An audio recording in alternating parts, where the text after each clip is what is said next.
Hello, witches, and welcome to Wisdom in the Weave. Wisdom in the Weave is an educational and empowerment offering for neurodivergent witches. Wisdom in the Weave is an open public Q&A and conversation with the Unbound Witches of Bright and Dark Center and the Resource Project. This is an open, casual, and casual conversation about all things strange and unusual. The Unbound are experts in guiding neurodivergent witches into repairing their relationship with their lives and their magical practice.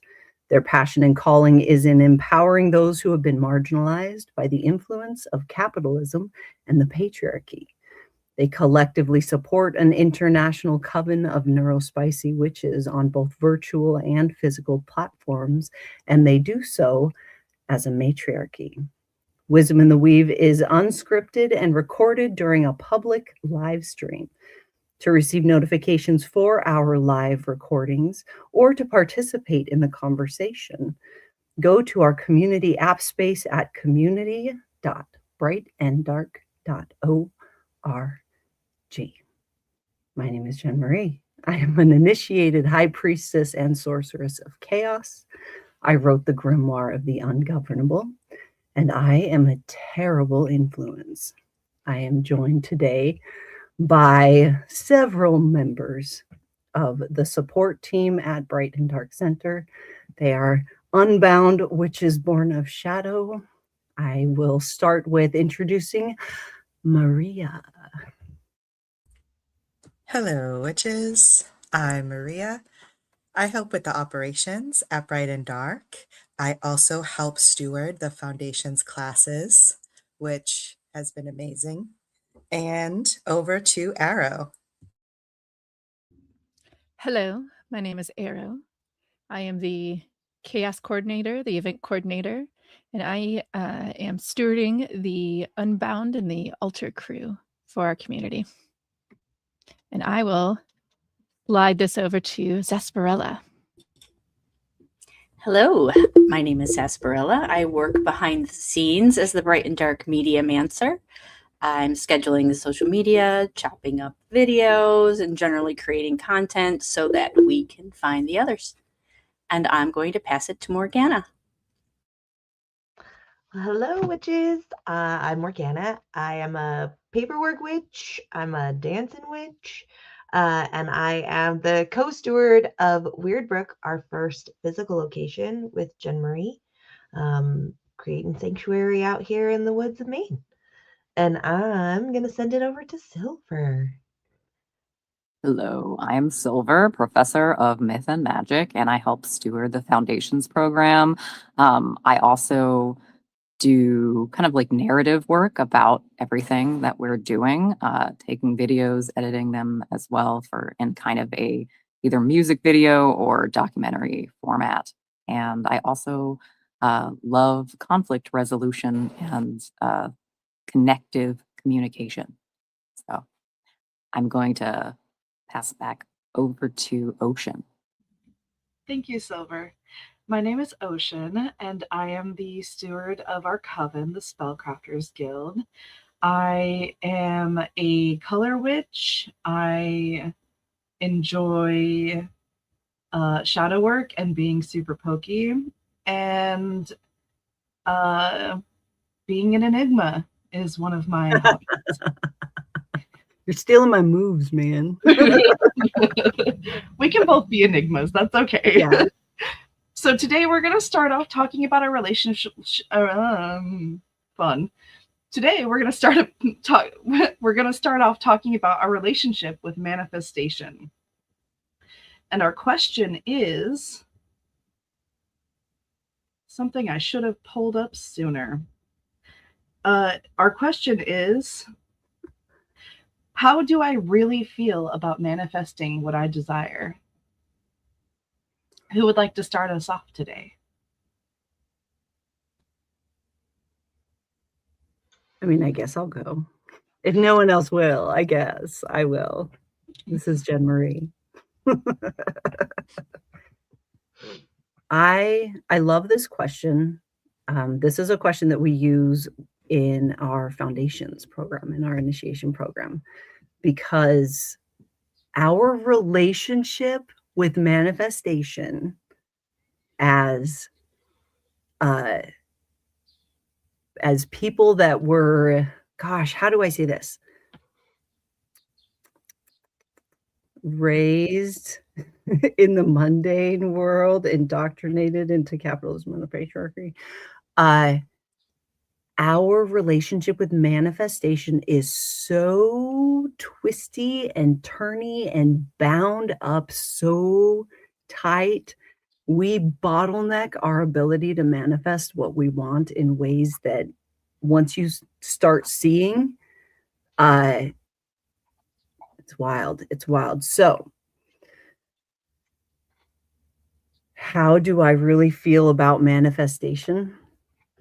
I feel like our biggest bottleneck for manifestation is when we include or make it dependent on capitalism or the patriarchy, right?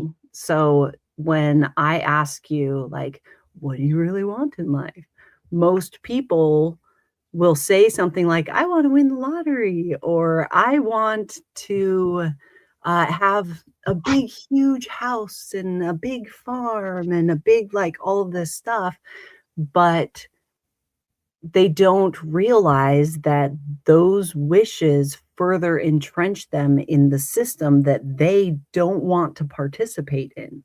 They are then responsible for this thing that they have brought into the world. And so asking ourselves, like, what do we really want?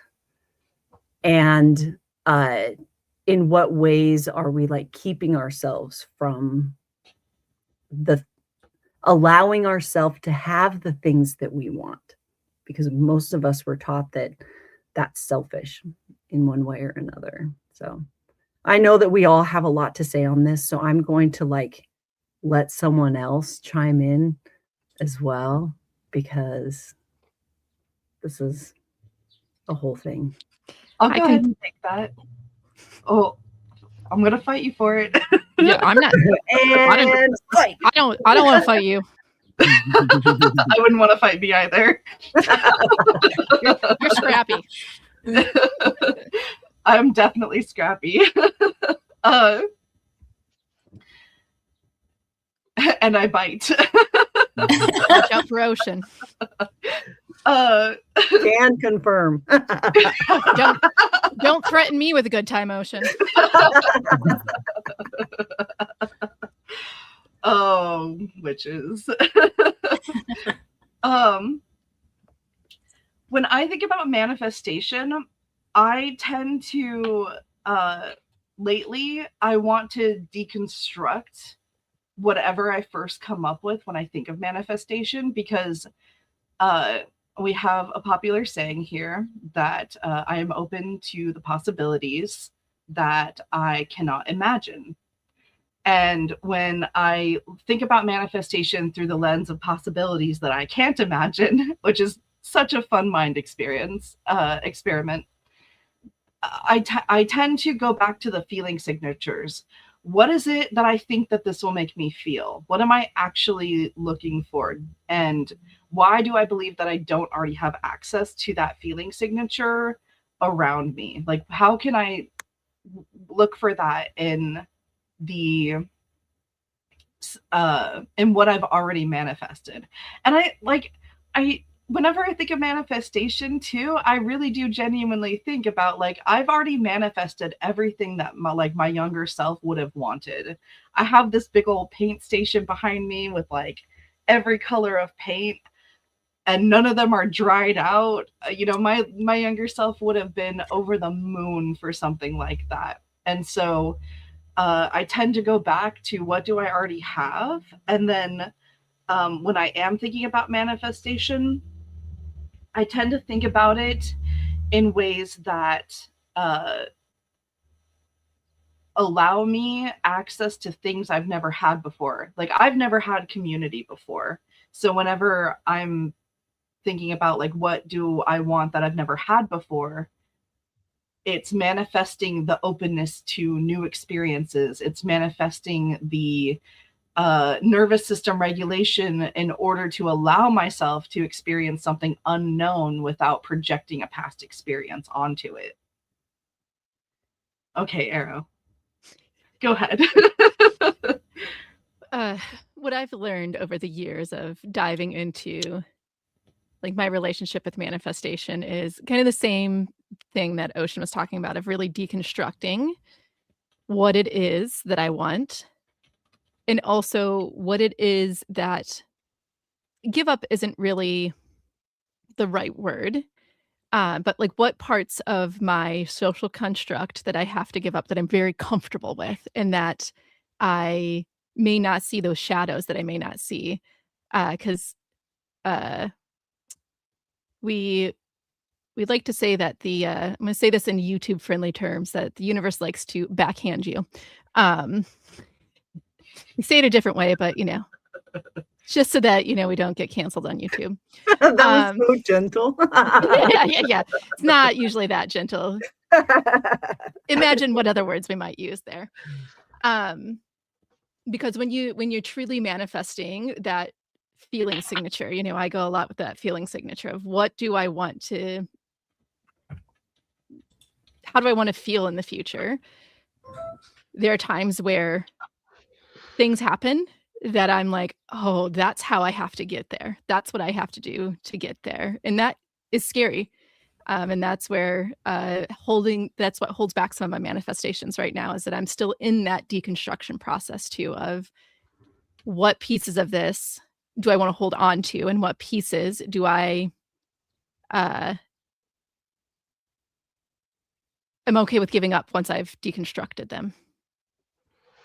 Can I jump in real quick before we get, because we've said feeling signature a couple of times.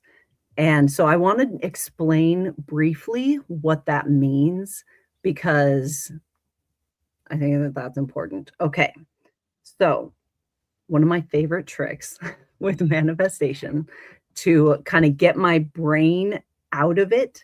So my problem solver brain of what I think the manifestation might look like, right?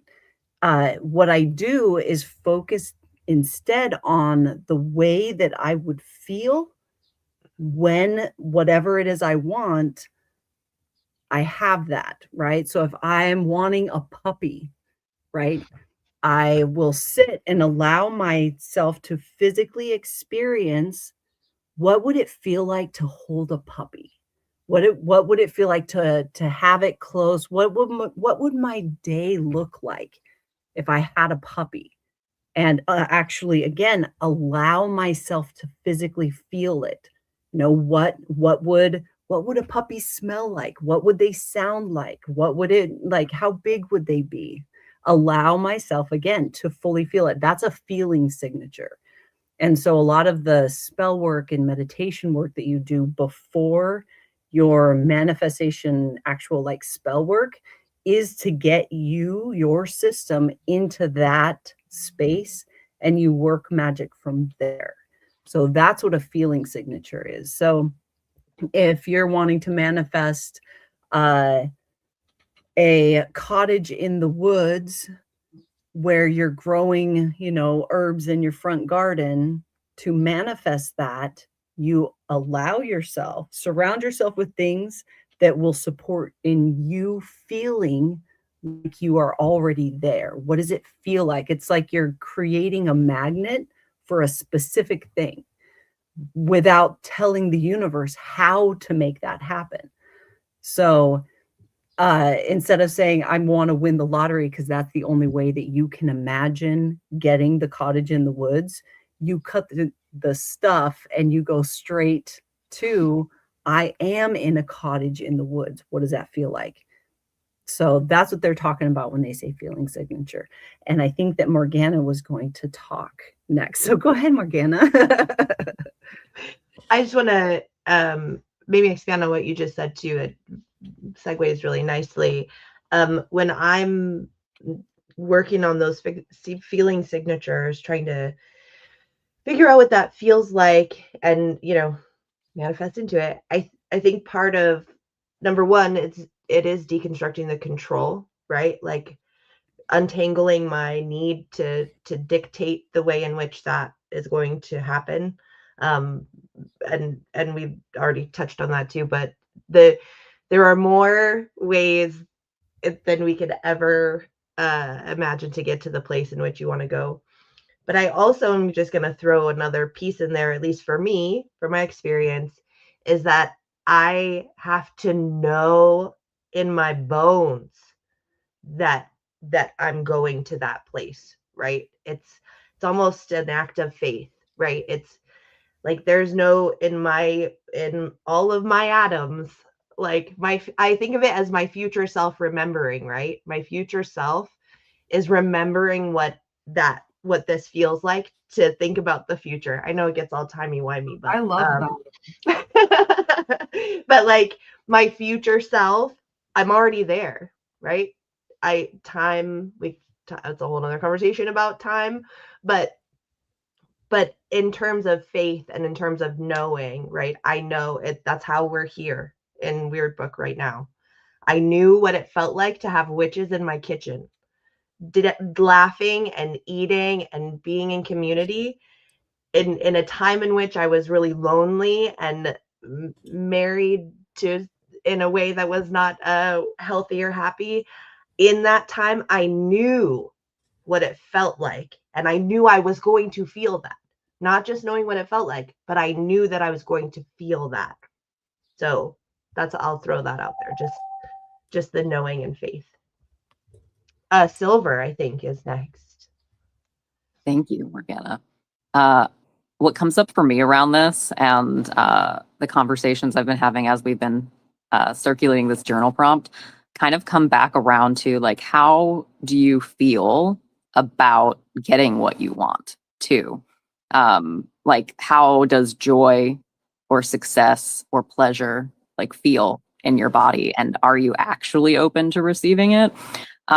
Because I think a lot of us have like a picture of what we would get, but the idea of like the nervous system reaction to actually receiving that thing, especially for like some of our bigger manifestations, it's actually not, our body is not in a place where we can actually hold that feeling yet.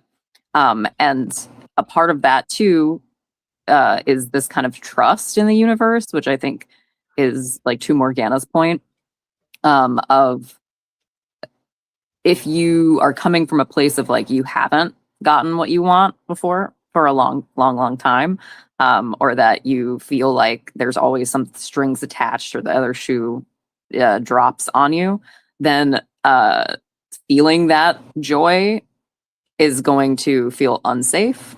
And so you might be like, oh, I want that new job or that cottage or something. But then it's like, oh, I would not be able to recover if I got it and then lost it.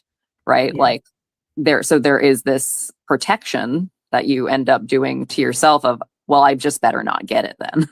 And so then you're sitting there doing your manifestations, but your body, which is your like interface to interacting with the world and receiving what you are trying to receive, is saying no, actually, in order to protect you. And this came up for me around like money, is that when I first joined Bright and Dark was I realized that I had put this money is actually bad, and I would be bad if I had it. And so I put this big like bubble around myself that said no to money. That was to protect me from having that thing that would feel really good. And so I think a big part of leaning into this is having a relationship with pleasure and joy and success, because I think a lot of times we actually secretly like think we're protecting ourselves from those things because it's such a big, it's like a stimulating experience. Like I know for me, having a really good day is also exhausting, right? So it's a matter of practicing that feeling pretty much continuously, and building that trust in and faith in the universe so that you can have access to that, to bigger and bigger things, with the, like what Ocean said, the having access to things that I can't even imagine yet. So having access to the next step and then being like, oh shit, nothing bad happened. After I got that thing that I want. And then it's like, okay, I can take a bigger bite. I can rely on the universe and also myself as well. That's building. I think it's kind of the same thing, but it's like mirrors of each other, of like trusting the universe and trust and self-trust. Because similar to what I was saying with the money thing, it was just like, who am I going to become if I have that thing? Right? Because I've actually only ever known myself without it. So Yeah. God, that was great, Silver. thank you.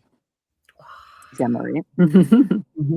Can I that's a little... one of the reasons why the question is kind of phrased in the way that that is too, is because of what Silver was talking about, of we have resistances to manifestation that we don't even know because we've never asked ourselves that.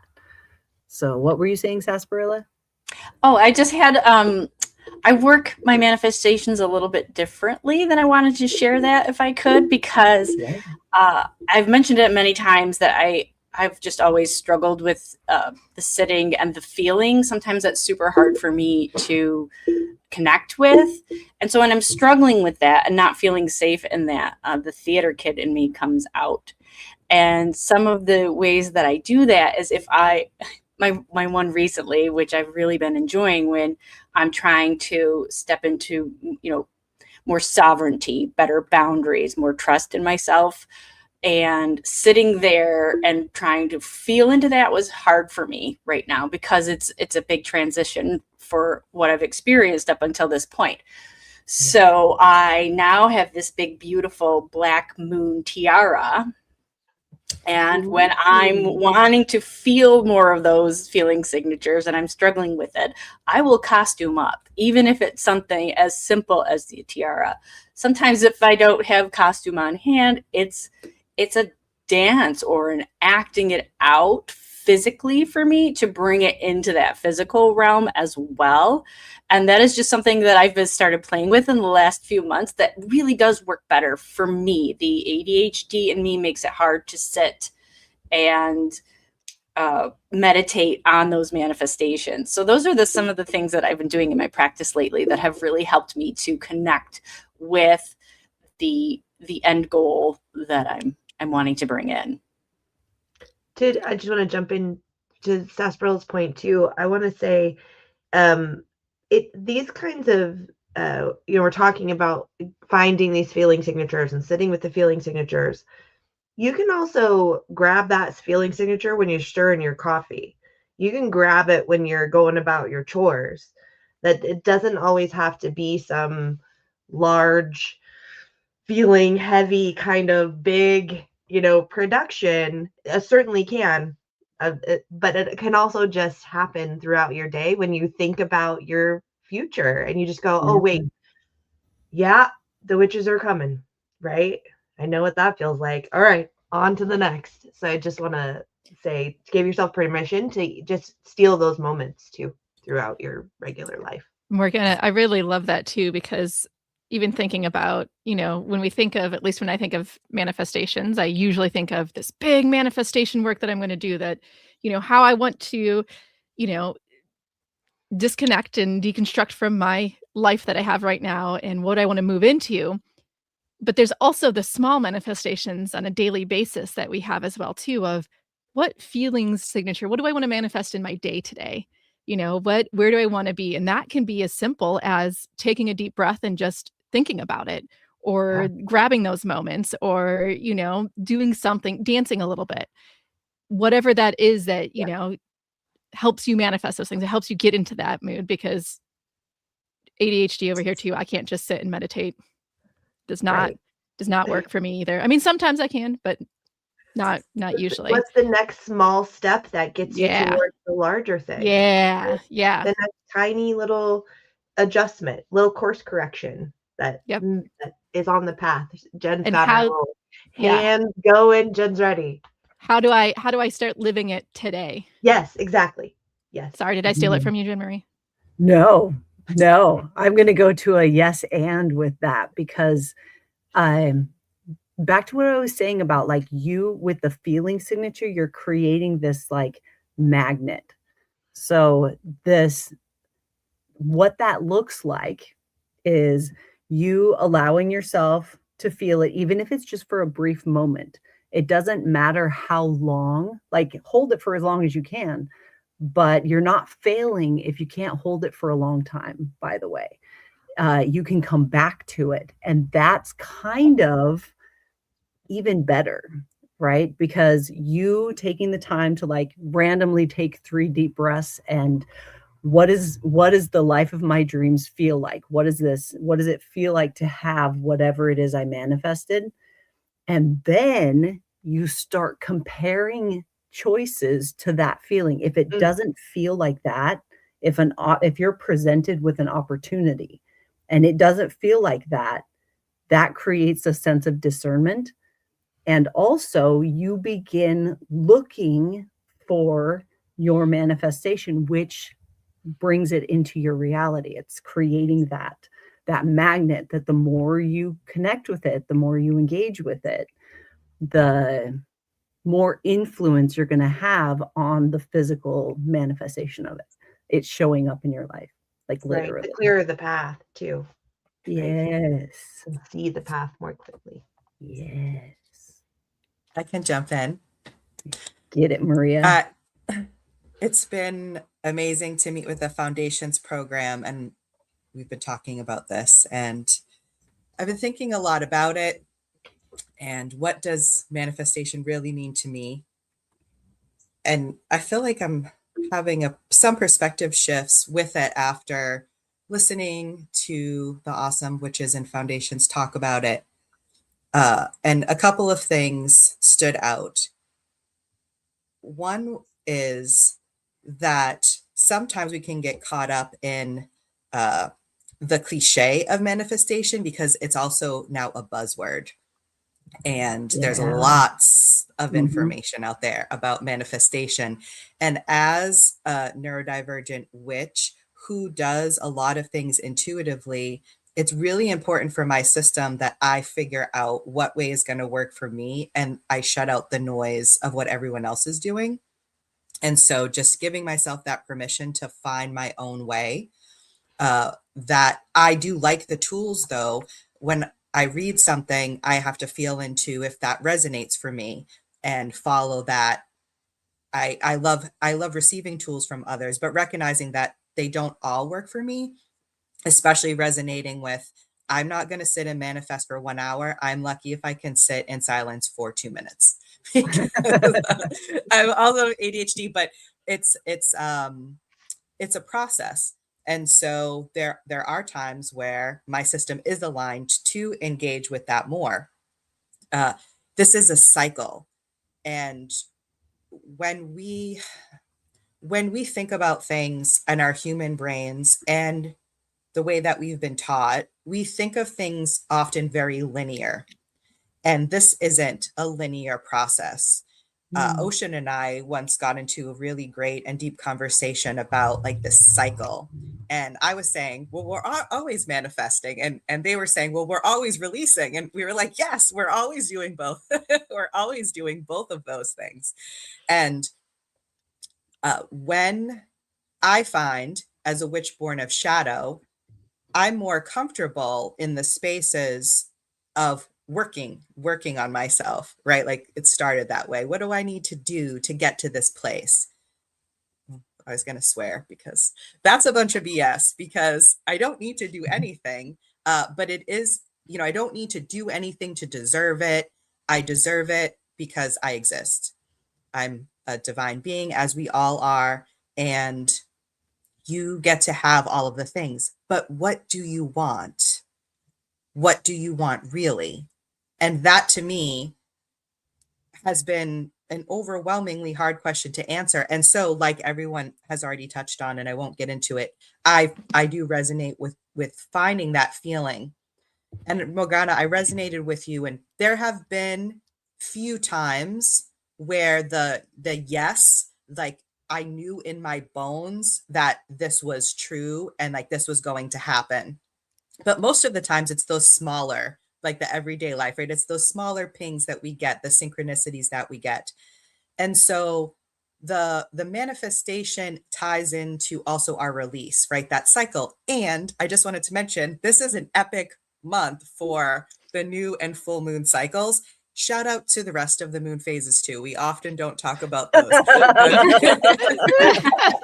Right. I just always want to, like, you can do you can do a lot under the different moon phases, but we have this epic new moon today, and the blue moon, the second full moon of this month at the end of the month. Read up on those correspondences and how you're feeling into it, because what an epic month to do manifestation work and release work. It's making, sometimes it's making room. But back to being more comfortable in those spaces where I was releasing, to what Silver was saying, how do I feel about receiving? And feeling into where I had resistance to receiving, recognizing that for the first 3.5 decades of my life, I was in survival mode, and what I wanted was based around safety. It was based around just that next thing. And I realized once I was in a place of safety, which I feel I did manifest, that I now get to shift, because I no longer have to be in survival mode. I can release that, but that lives in my body, and I needed tools, a community, other support to kind of work through that. So everyone kind of asking, like, what do I do? Shadow work. Do shadow work. It's always like, do the shadow work. But focusing on the manifestation, now I allow myself to feel what I want and feel into that and have those moments. I don't need to wait, because I'm in a cycle.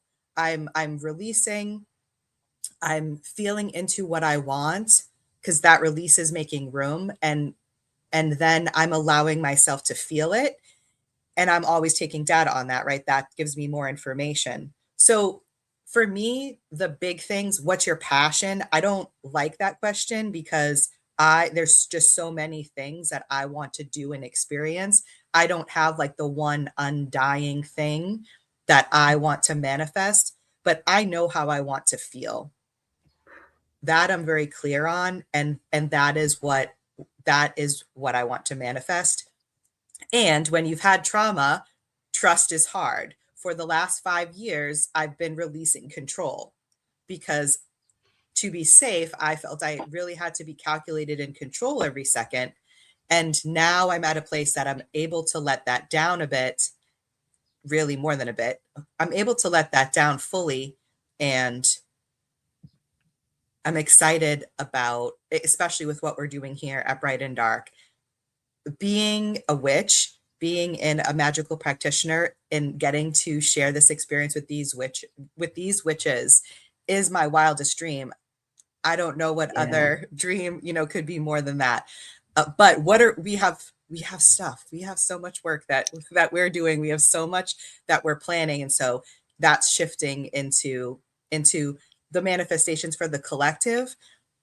Oh, yeah. But be selfish, please. Like, we often, as a lot of us, are givers, and it is, I feel like your manifestations, we can manifest for the collective, and we can work on that. But I ask that you make this a deeply personal practice and figure out what you want, only you, and be intentional with that. So when we're always manifesting, right, subconsciously, but what we're talking about is that intentional practice. And you do have to take some action. Once you've done that, the intellectualizing of it, and maybe We do some somatic practices to get that into our bodies and feeling into that. And now what's the action? And I think those are some important things. So that's all for me.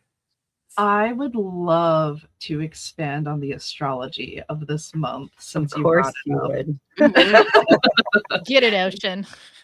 And it helps that I have a workshop later today too. It's Celestial Connections Gemini, and I'm really excited for it because first I want to say that Uranus, the planet of time, and this totally touched on what Morgana was talking about too, the planet of time and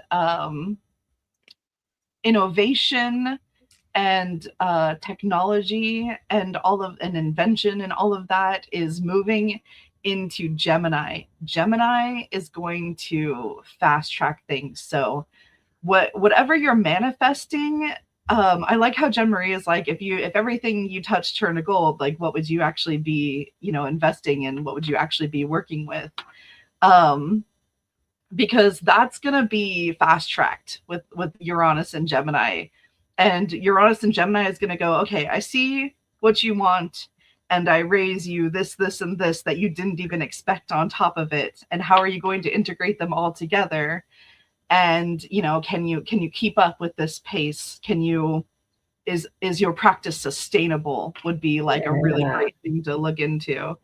And the moons this month are really fascinating, Maria. I totally agree, because we have the Scorpio full moon starting us out with our manifestation month. I've been getting a lot of roly-poly-olies around me when I go outside. I don't know if you guys know what those are. Those little gray bugs that roll into a ball if you like stress them out. I love that there's so many different names for those particular bugs. But go ahead, Ocean. Yeah. Well, we do have some international witches, and I was talking to one of them about it, and they also called it a roly-poly, so I was very validated by that. And so and that's been a reminder of decay for me, and how like Scorpio is about taking and composting, especially as a full moon. It's like composting, what you don't need, what isn't serving you anymore, and taking it and putting it into your Hugo culture, garden beds, right? Getting ready for the new moon today in Taurus, which is going to take all that composting, and like whatever you're planting tonight, you're planting it into fertile soil that you have fertilized yourself with, your own crap. However you want to take that. And then the Sagittarius full moon at the very end of the month is going to take all that manifestation work, and it's just going to set it ablaze. I mean, it's just going to run with it. Sagittarius is all about like travel, adventure, philosophy. It's all about getting out of your comfort zone. It's about having new experiences and being bold and fiery about it. And so it's going to take that, it's going to run with it. And then with also, everything else that's happening right now with like Mars is also conjoining. I'm sorry, it's not conjoining. It is conjoining Chiron. So Mars is the planet of movement, and today it just conjoined with Chiron. And so whatever work that you're doing on your wounds, you're going to have some serious like healing powers right now. If you looked at, I know we're talking about manifestation, but if you looked at like the darkest, thing that you're avoiding right now, and you wanted to do work on that, on that deep wound, this like personal wound, this pattern that's been a pattern your whole life, you're going to see amazing movement on that. You're going to have like a whole like wound care specialist with Mars there, because Mars is all about the body and Mars is all about strategy and movement. So you have this like professional, like medical, resource kind of energetically on your side right now. And I find that really exciting and really fascinating as I prepare to go to Weirdbrook next month and be in community, which all of my woundings are in connection and, being in a group of people and allowing myself to belong. That's why I'm the ritual architect of belonging, because that is my deepest wound, but also my most potent medicine. And that's the lesson of Chiron. Can confirm. Yeah. Yeah, I feel like I went on a good rant there. If anybody would like to pick it up, go ahead, Silver. Yeah, totally.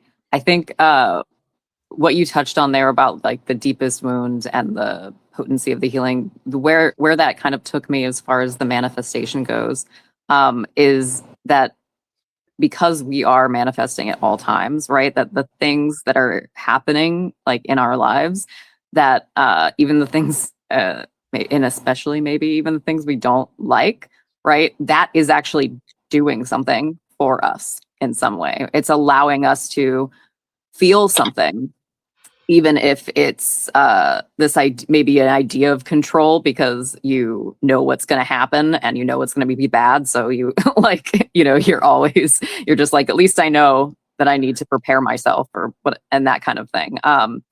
And the shadow work that you do on that, right? Because that really can point you in the direction, like when you're standing in that like really dark, wounded place, you can actually look at like, why does this feel so bad, right? And then that can point you in the direction of like what the pleasure like that's opposing it is, right? Like if you have some, for example, using that example of like disconnection, right? I feel so bad in disconnection. What does that mean that I want, right? That I really want. And so that would be connection, right? And that reminded me too of what Sarsaparilla said, because that's been coming up a lot too. I would love to see, first of all, that tiara. I want to see that sometime. Because I also am a big theater person, and what came up this month too was this like fake it till you make it thing. And I'm a big fan of that, right? Like this, I think that that rehearsing is actually embodiment. And that it's especially for people who have never had that thing or those circumstances, right? Like, how are you supposed to know what it feels like to wear a tiara and let you dress in a tiara, right? Like, how are you supposed to know what it feels like to walk into a room and have everyone love you there within that room? If you've never experienced that, you probably don't even know to ask for that. And so all of these little moments, I often think about this in terms of like character creation, right? Like, who is that person that has those things that I want, and how do they move? Like, how do they talk, right? How do they conduct themselves in relationships? Like, how did they sing? Did they dance? Did they, what kind of food did they eat, and how? Like, all of these like little things that we think of in terms of like acting are also like, those are people, right? Like, we are people that are characters, right? And we have character even sometimes. And so I think that I think the word faking or performance, I've brought this up a lot before, kind of carries like this bad connotation, when to me it's practice. It's all just practice. And it depends on what your intention is, obviously. Like, if your intention is to like get one over on somebody, right, then that would be like the feeling of faking, right? But if you are rehearsing for the life that you want, to me, that's real. That's like a bite-sized amount of realness until you can actually live the full realness. And I think, I'm not sure if it was Arrow that said it, but it's like, how can you make this true today? What's the smallest version of this that I can actually bite today off of the world? Look at that. We're just bringing it right back around. Yes. Ken, right? Around. Themes, biting. Yes. Full circle right there. I love that, Silver, especially with Mhm. like practicing those feeling signatures. And that kind of brought me to like how community has been such a big help in manifestation for me too. How like you can't really practice unless you have safe people to like practice with. It's like especially when it comes to like there comes a certain point where what you're manifesting does have to do with other people. What you're manifesting does have to do with a lot of us want community. Like we have witches coming in the app every day saying, I want community. I want community. Yeah. But there's not always a way for like them to engage in their outside life with people who like are safe enough to be able to be weird with, like we are in the community. I see the villain look. It's not the villain. Do you see what Stacy said? This is Jen Marie, by the Yeah. way. Do you see what Stacy said? It's such a Yep. good I question. just saw it. Yep. Mhm. And because we keep talking about shadow work for manifestation, shadow work for manifestation. So I'm going to like pull us back. What we're talking about when we say shadow work for manifestation is what we opened with, that question of how do I really feel about manifestation? The answer to that question is going to give you the place, the wound, the place that you are resistant to accepting what you want, right? And that's going to look so different for all of us because, again, we were taught that manifesting is bad, it's selfish, that it's foolish. We don't believe that we deserve it. There's so many different reasons, things that we do. It's not just us asking for like needing to know what to ask for. It's also knowing why we don't already have the thing, because there is a reason we don't already have the thing. And it's because of how what we really believe about manifestation. And so to quiet the voice in your head when you're trying to manifest, you actually don't. You give them 120% of your attention. Yeah. Because that voice inside of your head is a part of you that needs your compassion and that needs your attention. There's a reason why they're saying the things that they are. So this is where it's like, ask them their name. And when I say ask them their name, you're asking, what do I believe about manifesting that this voice keeps saying, whatever, you're faking it, you can't really do it, who do you think you are? Kinds of stuff, right? And that attention that Jen's talking about is the balm for that wound, right? It's not to dig it out and erase that. It's to soothe it and hold it and ease it. That's what that attention is for. Correct. I saw self-love and I've seen self-trust come up in this conversation a few times and in the chat, and I wanted to that feels like really related to this. Yeah. And so ways of developing self-trust or self-love are a lot easier than you think that they are. And this kind of came through my astrology workshop because initially I approached astrology as like, this, interview process to just get to know myself all at once and to like almost even see if I was compatible with myself.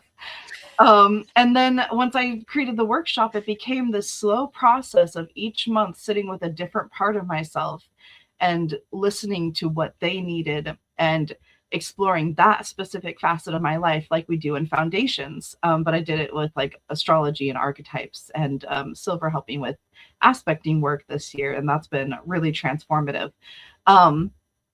But self-trust, I have found, is built slowly through self-care, although I've been kind of calling it self-maintenance because I think self-care is also kind of a buzzword like manifestation.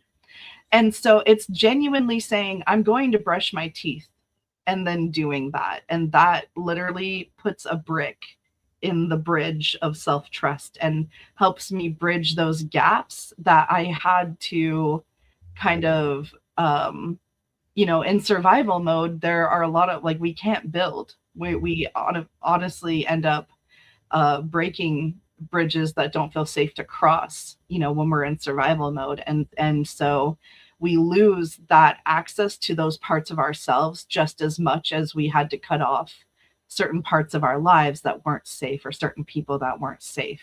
And so rebuilding those in connection and also within community, and learning about how neurodivergent self-maintenance is different. We don't get Yes. up in the morning and do our routine. We have to ritualize it. We need to Yeah. light a candle. We have to have a purpose. My brushing my teeth, being a connection with the way that I communicate makes sense to me, and it makes me more excited to brush my teeth. Whereas before I was like, you want me to drag bristles around in my mouth? That's disgusting. That's so weird. Like, it feels so strange. But when I see it as like a ritual and I understand why I'm doing this, I feel like we were all the kid who was like, why? Like, anytime an adult told us to do anything, like, I don't know about you guys, but like anytime it was like, you have to do this. Why do I have to do that? And it's creating those meanings for myself that is both building self-love, because I understand myself, I know how to love myself better, and self-trust. When I say I'm going to do something and I do it, my body feels that. And we were talking a little bit about grounding that into, like, grounding manifestation into the body, and finding a practice where you can sit with your body however that looks for you, I feel like is a really big part of manifestation. Because what Maria said about people being like, what's your passion? I think they're asking the wrong question. I think the question should be, where do you feel passion in your body? That way you know when it's activated, right? And I don't think you have to hone in on one passion. I think that would be a nightmare as a neurodivergent. Amen. Yeah. I wanted to also, the self-trust is also built by doing what Morgana said as well. So when you ask yourself, what do I really believe about manifestation? And you feel that that nagging voice in your head telling you those things, and you decide to give that nagging voice 120% of your attention and compassion, and sit with that feeling and approach it with curiosity, that is also building self-trust. And when you begin to show up in your life in that way, it influences your ability to manifest in your life and do collaborative work as well. Yeah, I was going to bring that up too, because like my first thought is, like, if there's a voice in your head, talk back. like it needs that. And I'm a Gemini, and also Venus in Gemini, so that's very highlighted right now for me. And that is the conversation that for me is so highlighted. It's why I really like the aspecting work, is like, rather than say, I think we're taught that, like, if there's a voice in your head, then you're like crazy. Like, if you're talking to yourself, right? Like, I think that is a perfectly legitimate way for you to interact with yourself. And for me, it contextualizes the whole experience, right? It's like, oh, who is this person, this voice that's in my head, and what do they want? Who are you and what do you want? Like that thing we always say. And what that brings up is that, like, I think what comes up around manifesting is this guilt a lot of the time of, like, if I could if I got those things, right? Like I'm asking for more things, right? I need things to change. And so if I ask for more than I have already I have so much more than I had is a big thing. And asking for more feels selfish, like Maria said. So this asking for these things from the universe or from yourself, right, can feel selfish. It can feel like you are, especially if you know people that didn't make it out of the situation that you used to be in, right? Like it's like already you're in a better place. So am I really allowed to ask for even more things? It's like, yeah, you are. And why is that voice saying that? What is it trying to, in my experience, protect you from? And why does it believe that you need protection from getting what you want? Right. And usually that is, that shadow that we're avoiding is a conversation we have to have. It has to come to light. And so us ignoring that voice is us ignoring the part of ourselves actually that could give us access to the things that we want. And yeah, so I feel like I was about to go into a circular type of conversation, but we're wrapping up soon. So let me hand it off. Yeah, Ocean. Yeah, no, that pinged me because I like a really great question to ask is where do you believe the locus of your power is? Do you believe that that's within you, or do you believe that it's in something outside of you? Do you believe that you can only manifest what is okay with your parents or your partner or your boss or capitalism? Do you believe that these people outside of you are the only ones who can provide that, or the lottery, like Jen Marie was saying? Or do you believe that it's within you? Do you believe that you're able to give that to yourself? Would be a really great. And somebody asked in the chat, sorry, I just wanted to hit this real quick since we were wrapping up. Somebody said, in what ways do we think as witches shadow work or confronting our hidden self is essential? I think it's the most important aspect of witchcraft. That is the foundation of our foundations program is shadow work, because we don't believe that we can make you more powerful or more anything. It's genuinely that we just want to help you remember that you already are powerful. And that's what Foundations does. Exactly. I wanted to add on to that with tying it into the manifestation piece. We had something come up in one of our meetings, and the question was, but it feels so big and it just seems so hard. I have to do all this stuff to like manifest, the thing. And so I really was thinking about that when we're thinking of this one, maybe bigger thing that we're trying to manifest. And Michelle, to your question about manifestation, as witches, once we have engaged with our system, that clarity, that ping, that synchronicity comes where, okay, this is what I want. And within my system of a witch, I get to decide then how I interact with that. And so as a witch, I'm going to interact with things as far as how I'm manifesting, because it's can be about the intellectualizing of it, and then what can we do, how are we feeling that into our bodies. But then I have a whole array of spellcrafts that I can pull, right, to take some of that action. And there may be other action steps, like in the my lived experience of how I'm going to act as if the thing is already done, type of a situation. So for me, it felt important to pretty much, as everyone has said, how are we manifesting those things in our day to day, those smaller things, whether it's from the cup of tea that I'm stirring my intention in to whatever may be in your lived experience. How can we live that? Yeah. That time went by so fast. It This really was flew by today. That's a wrap on episode 3. Oh my goodness. Good job, witches. Yay. Thank Thanks you guys everyone so for much joining us. Questions. Oh, sorry. We both were going to say the same thing.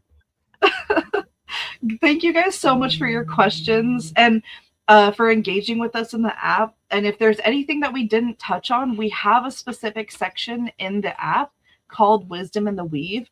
Please feel free to drop your questions there and we will get to them as we can. There will be witches who want to engage with you in the app. There will be witches, your questions might be answered next time on the podcast. And yeah, Jen Marie, would you like to take us out? Actually, I'm passing it off to Sass. Yeah. Just Sass. That's okay. I think you covered a lot of it, but I'll go ahead and take us out. So we want to, again, thank everybody for joining us with the Q&A with the Unbound Witches of Bright and Dark. Ocean, let us know where we can leave the questions and where you can find us in the app at community.brightanddark.org. If you'd like to join us live next time, we record these on YouTube on the third Saturday of every month at noon Eastern, 9 a.m. Pacific on the Bright and Dark Center channel. And if you're listening to this as a podcast and want to see the video version, you can view it on our YouTube channel at Bright and Dark Center. Until next time, stay curious, trust your own wisdom, and we'll meet you again soon in the weave. Bye, witches. Bye. Bye.